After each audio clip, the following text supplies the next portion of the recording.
Hey guys, it's Anastasia here, and today I am going to be doing something a little bit different than my usual content. I'm sorry for the lack of book content on my channel, or any content for that matter. I've just been feeling in kind of a slump when talking about books. I haven't really felt the want to read any kind of books recently, so that's why my Instagram and my YouTube have been devoid of content for the past month. But I did feel like making this video and a few others in relation to academia, high school, and university.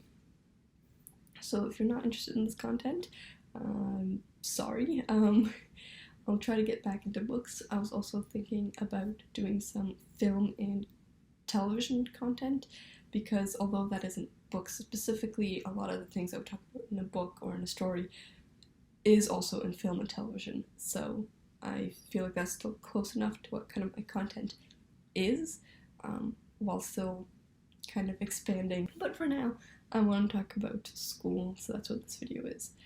A little bit about me, where my experience is coming from. I am a university student going into my third year. I am studying both physics and cinema studies, so I have experience in both the science and the arts. I've had to write plenty of essays, I've had to write plenty of problem sets.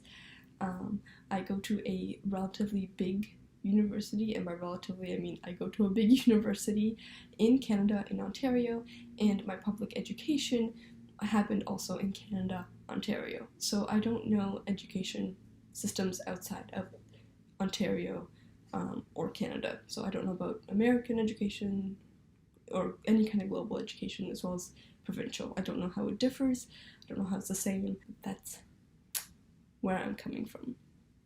I'm going to be talking about grade 11 and 12 high school to year 1 and year 2 of university. This advice will probably help people outside of that margin. If you're going to college or a workplace, or if you're in grade 10 or something, this advice is kind of more general, trying to be more helpful to more people. I just have experience in this particular category, and I don't want to give anyone the false impression that I know what I'm talking about in other categories. But I did try to make this advice general and fit as many people as possible and still be helpful.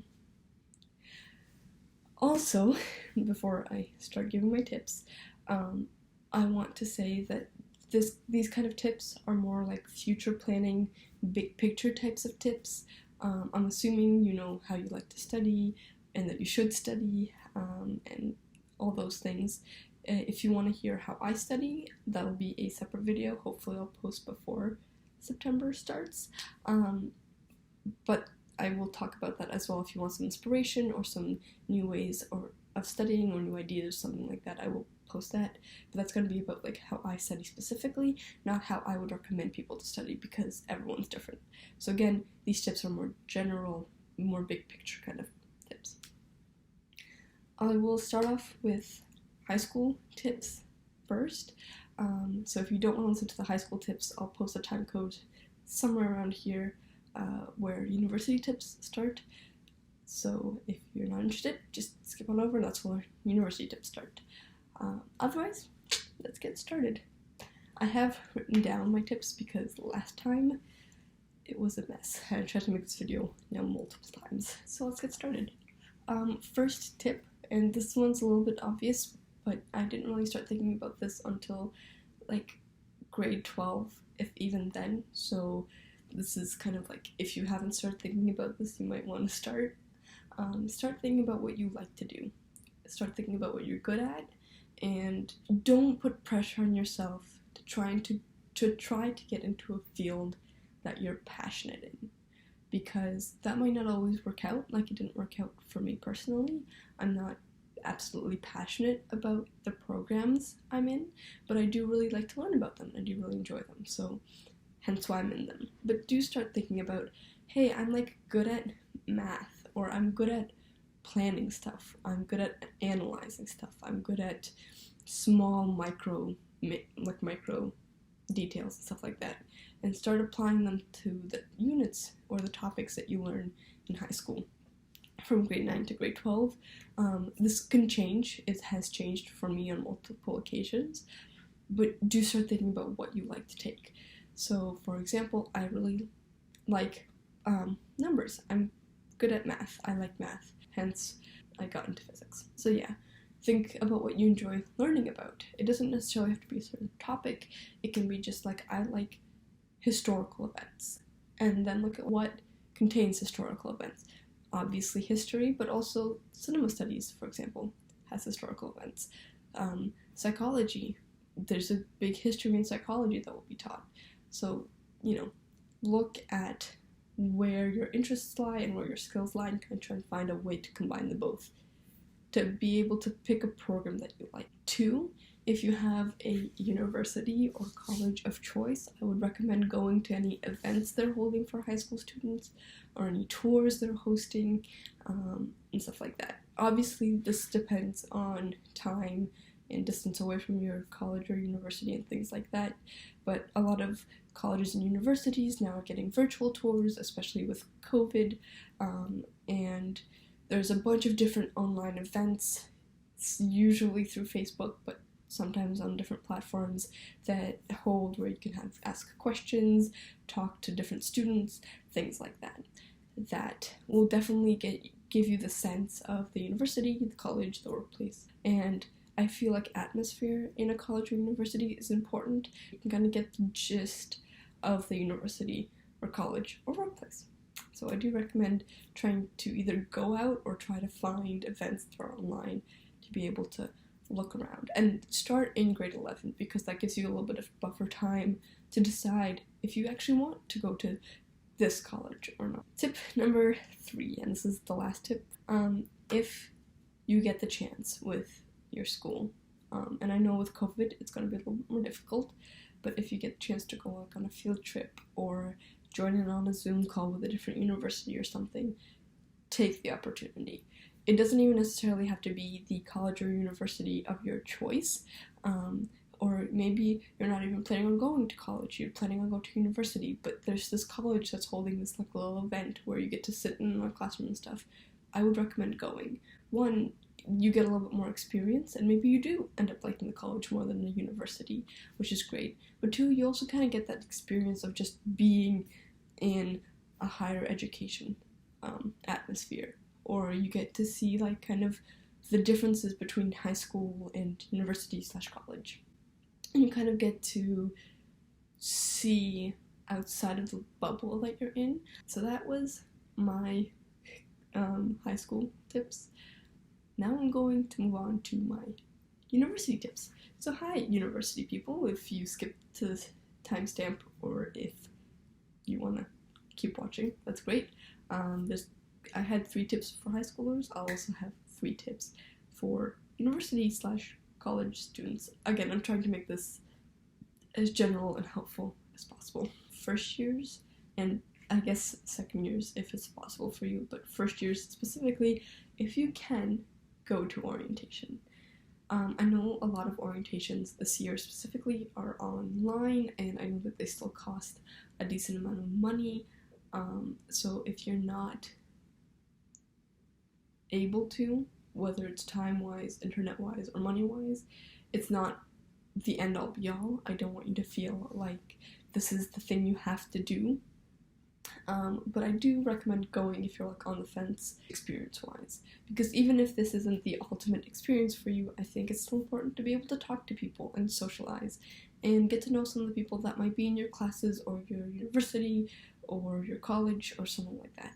They usually hold a bunch of fun events. Obviously online it'll be a little bit different, and it probably won't be as interesting or as exciting as you might have hoped when you were planning for this. Obviously no one was expecting COVID to happen, but you still get the chance to interact with upper year students, you still get a chance to ask questions, you still get to interact with your fellow first years, or if you can squeeze in second years. I don't know how it works outside of my university, so I know for my universities it's first year exclusive. If you're on the fence about content wise, if you're like, I would go, but like it doesn't sound as fun. I would still recommend going. Just put yourself out there, have a good time, no expectations, I think would be the best way to go about it. Number 2, read ahead in your textbook, especially this is kind of more for second years than first years. From my personal experience, first year reading textbooks doesn't really matter all that much. I still would recommend to read them. Definitely read your textbooks if you have the time. I'm just saying that like in first year, I didn't read my textbooks, and I mean, I didn't do too great in my classes, but that wasn't because I didn't read my textbooks. There were other reasons why I didn't do great in my classes, but starting in second year, definitely read your textbooks. I would recommend going to class first and listening to the lecture and reading the lecture notes and then reading the textbook, because usually textbook content and lecture content overlaps, at least from my experience. So I would recommend going to lecture first, because hearing the same information over again, for me personally, gets boring, especially when it's like right one after the other. But it's better to pay attention in lecture and then kind of skip certain parts of the textbook than read the whole textbook and then miss certain parts of the lecture. Obviously, try to pay attention 100% in both, so that's my advice. And my next and last tip is more catered towards second years, but first years can also listen to this tip. Start looking into what your school offers in terms of co-op, research opportunities, mentorships, apprenticeships, stuff like that. I kind of started a little late on that, and now I'm a little behind. I have a lot of stuff to do, but I would highly recommend for you guys to start looking into that stuff, depending on what you're planning on doing after university. Obviously, there's still another 2 to 3 years ahead of you, but thinking about it, seeing when the deadlines are happening, seeing what you need for them, is really important. Thinking about your GPA, your experience, what you want to do with whatever you have. If you're like in a college for culinary school, do you want to be a chef? Do you want to have your own little bakery? Like, what do you want? Is important to think about and important to look into. See what they require, see how your school can help. Usually schools have a lot of resources for that kind of stuff. I know my university offers work positions with the university for whatever skill set that you have and what you want to go into and stuff like that. So I would recommend looking into it. I would recommend highly start planning ahead for that kind of stuff, because it is important. You're definitely gonna want to do something. You might think now, oh, I know it's ahead in the future, or like I don't even want to do co-op or whatever, but I think it's best to cover your bases, because maybe in 2 years or in a year or in whatever, how many years, you might change your mind. So just, look ahead, and that's my advice. I hope you guys like this video. I am planning on doing more videos. I'm planning on talking about mental health, COVID, what I do to study and stuff like that in my experience in high school and university, which are probably going to be 2 separate videos. So if you're interested in that kind of content, I will have a little playlist. It's like a little mini-series. I'm not planning on making my whole channel about this stuff. But yeah, stick around. I hope you guys have a good day, a good week, however long it'll take me to post the next video, and I will see you all later. Bye!